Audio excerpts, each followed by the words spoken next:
هند افغانستان پر وړاندې ټیسټ او یو ورځنۍ لوبه ته لوبډلې اعلان کړه. ټیسټ لوبه کې هم افغانستان یو ځل له هند سره مخامخ شوی دی او هند لوبه ګټلې ده. خو په یو ورځنۍ لوبه کې افغانستان له هند سره 4 ځله مخامخ شوی چې 3 ځله هند ګټلې او یو ځل هم مساوي شوی دی.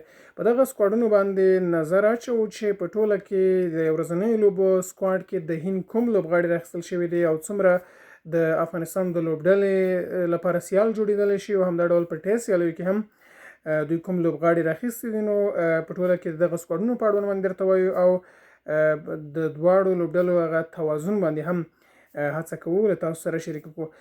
دا چې په یو ورځنۍ لوبو کې هند لوبډلې کوم سکواډ اعلان کړی دی د دې در سره شریکوم چې هغه کلیدي لوبغاړي چې بیا هم دوی لپاره په ډیرو کلونو کې لوبېدلي دي او ډیر زیات قوي لوبغاړي هم ثابت شوي دي دوی سکواډ ته اضافه کړي دي چې په هغې کې ویرات کوهلي دی او روهیت شرما دی چې یوازینی پرمټ د هغوی لپاره پاتې دی چې دوی په دغه سیالیو کې ډېر ښه لوبېدلي دي او سپیشلیست لوبغاړي په دغه برخه کې ثابت شوي د هند د لوبډلې لپاره. ویرات کوهلي هغه لوبغاړی دی چې د هند لپاره په وروستیو 10 لوبو کې 617 منډې کړي د 7 ایوریج سره چې ډېر ښه ثابت شوی دی 6 سټرایک ریټ سره. همدا ډول بیا روهیت شرما هم دی چې په 10 لوبو کې 415 منډې ترسره کړي د 350 ایوریج سره او ترڅنګ په ټیسټ لوبه کې هم همدغه ډول مهم لوبغاړي راخیستل شوي دي چې غواړم په عمومي سکواډ په دغه عمومي لوبغاړو باندې له تاسو سره خبرې وکړم. باوري کرکټ نیوز ته ښه راغلاست.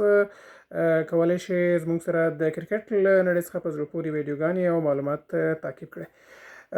پیل زه له دې کوم چې په ورځنۍ لوبو کې دوی لوبډلمشر شوبمن ګیل او همدغه راز په ټیسټ کې هم همدغه لوبغاړی ټاکلی دی چې دوی د ټاپ ارډر بیټسمنان دي. وایس کپټن هم شریاس ایر دی چې یو ښه لوبغاړی دی د ټاپ ارډر توپوهونکی حسابېدلی شي. ترڅنګ دوی په فاست بالینګ کې بیا ارشدیپ سنګ راخیستی دی چې یو ښه بالر دی ورته ویلی شو. هرش ډوبي هم یو ښه ټولچاری لوبغاړی دی. ګورنور برر د یو نوی لوبغاړی دی چې دوی ځای پر ځای کړی دی. همدغسې ایشان کشان یو وکټ کیپر بیټسمن دی چې بالاخره دوی په میډل اډر کې به دوی د دې نه استفاده کوي. همدغه ډول ویرات کوهلي هم د ټاپ اډر یو ښه لوبغاړی دی چې کولی شي د افغانستان لپاره سرخوږی هم جوړ شي په دې یو ورځنۍ لوبه کې.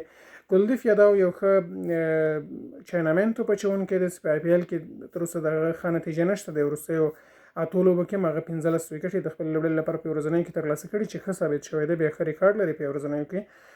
نیتیش کمار ریډ هم د هغوی لپاره د بالینګ ټولچاری دی چې یو ښه لوبغاړی ثابتېدلی شي. هاردیک پانډیا هم د هغوی لپاره یو ټولچاری لوبغاړی دی چې کلونه د هغوی لپاره لوبې ترسره کوي او ښه لوبغاړی پاتې شوی دی.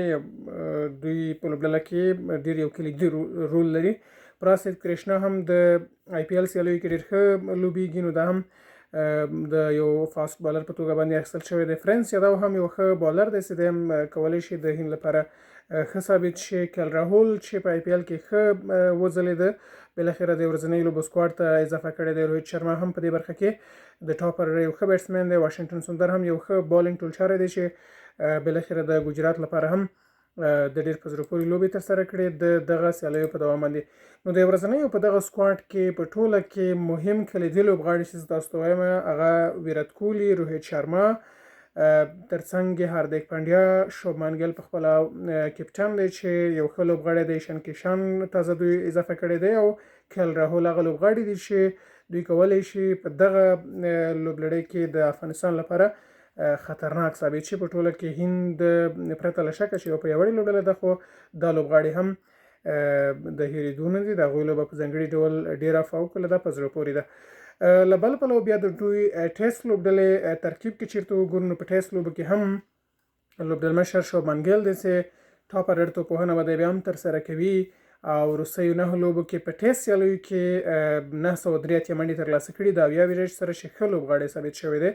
کیل راهول هم دغه ټیسټ سکواډ ته اضافه شوی دی چې دی به هم د وایس کپټن په توګه باندې دغه لوبډلې سره مل وي او په ټیسټ لوبو کې واقعا چې افغان لوبډله ډېره زیاته ضعیفه هم ده.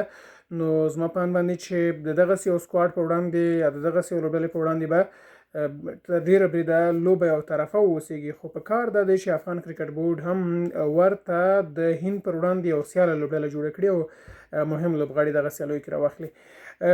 هرش دوبي دوی په بالینګ ټولچاری دی راخیستی دی. ګورنور برر هم د یو توپ اچوونکی نوی لوبغاړی دی چې دوی په دې سیالیو کې ورته ځای ورکړی دی. البته د ګورنور د دې لوبغاړي په اړه باندې که تاسو ته معلومات درکړم دا یو ځوان لوبغاړی دی چې دوی په دې سیالیو کې ورته ځای ورکړی دی. البته د دوی لپاره رایټ هم فاست توپ اچوونکی دی چې په چپ لاس باندې توپان هم کولی شي او په رایټ هم فاست توپ اچوونکی دی چې کولی شي ښه فاست بالینګ د هغوی لپاره ترسره کړي او دا به لومړی ځل وي چې دغه لوبغاړی د نړیواله ټیسټ لوبه ترسره کوي. د دې نه وړاندې دوی کومه نړیواله ټیسټ لوبه هم نه ده کړې. یشو جیسیوال د هغوی لپاره یو ښه اوپنر بیټسمین دی چې په ټیسټ لوب سیالیو کې دی په هوف کله دا په زړه پورې ریکارډ هم له ځان سره لري او همدا ډول دارو جرل هم ویکټ کیپر بیټسمین دی چې یو له په زړه پورې انینځونو فصلونو څخه بیا هم په آی پی ایل کې ولوبو د راجستان لپاره او دا دی چې په ټیسټ سیالیو کې هم دی واخیستل شو. محمد سراج یو ښه فاست بالر دی چې سږکال آی پی ایل کې هم دی ښه ولوبېده نسبتا ځینې لوبغاړي له سون سره مخامخ کول. نو ګورو چې په ټیسټ سیالیو کې یو ځل بیا څنګه لوبېږي او د ټیسټ سیالیو ښه سابقه هم د هند لپاره لري. نیتیش کمار ریډي یو ښه بالینګ ټولچاری دی. ډیویډ پاریکال چې دی هم د ټاپر په برخه کې راخیستل شوی دی او توپوهنه به ترسره کوي. ریشاب پنټ په ټوله کې ویکټ کیپر دی چې ته هم چانس ورکړل شوی دی. پراسید کرشنا یو د آی پی ایل نه اخیستل شوی. سای سودرسن چې تیر کې هم د ټیسټ لوبې ترسره کړي دي واخیستل شو. مانو سوتر هم د بالینګ ټولچاری دی او واشنګټن سوندر. په ټوله کې ډیر ځوان لوبغاړي په ټیسټ لوبو کې هم اضافه شوي دي چې د آی پی ایل سیالونه دوی اخیستي دي. نو که څه هم یو له پیاوړو لوبډلو څخه ده په ټیسټ سیالیو کې خو ګورو افغان لوبډله هم باید داسې یو لوبډله د دې لپاره هم داسې یو سکواډ جوړ شي چې ټوله کې د ټیسټ سیالیو یو سیاله لوبډله اوسي. که چېرته موږ د هند سره وګورو د افغانستان د لوبو هغه کومې سیالۍ چې ترسره شوي افغانستان ترې کومه لوبه هم نه ده ګټلې خو ولې ډېره ښې لوبې ورسره کړي دي. نږدې لوبې دوی له لاسه ورکړي که نه ګټې ته هم پکې روان وو.